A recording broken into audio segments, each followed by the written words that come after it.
The cluster of microcephaly cases and its possible association with the mosquito-borne Zika virus is a public health emergency, says the World Health Organization, or WHO. This week also brought reports that Zika virus has been found to have been sexually transmitted in the United States, and reports of potentially Zika-related birth defects continue to pour in.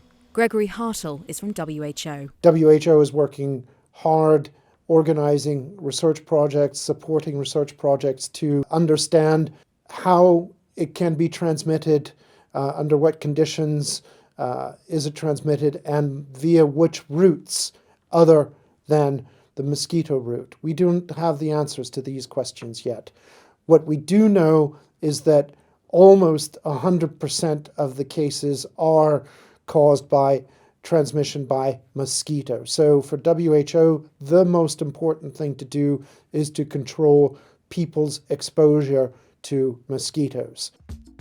Dozens of countries have pledged $6 billion in aid for the humanitarian crisis in Syria.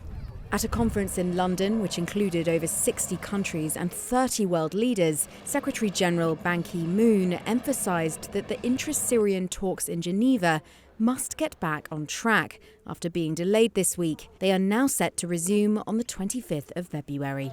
As the war rages on, civilian suffering is getting worse and worse, says the UN. Over 486,000 people are trapped in besieged areas in Syria.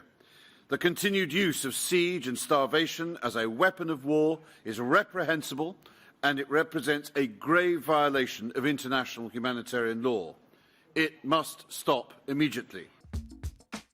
At least 200 million girls and women alive today have undergone female genital mutilation, or FGM. Half of the girls and women who have been cut live in 3 countries: Egypt, Ethiopia, and Indonesia. And over 40 million of those who have undergone FGM are girls under the age of 14. On the 6th of February, the International Day of Zero Tolerance for FGM, the UN says that it's time for the practice to end.